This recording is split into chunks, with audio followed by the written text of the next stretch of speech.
আপনি যে খেললেন এই খেলা আপনার আবেগ কি? গোল যে দুইটা খাইলেন বা দুইটা দিলেন এটার আবেগ কি? আমি বলতে কি আমার জোরে বড় ভাইরা বড় বেরাদাররা বড় কাকা আছে এরা যে প্রাইজ গোনা ভালোবাসে তাতেই আমি খুশি।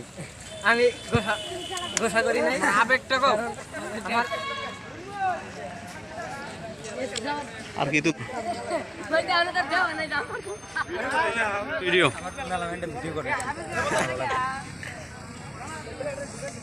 শেষ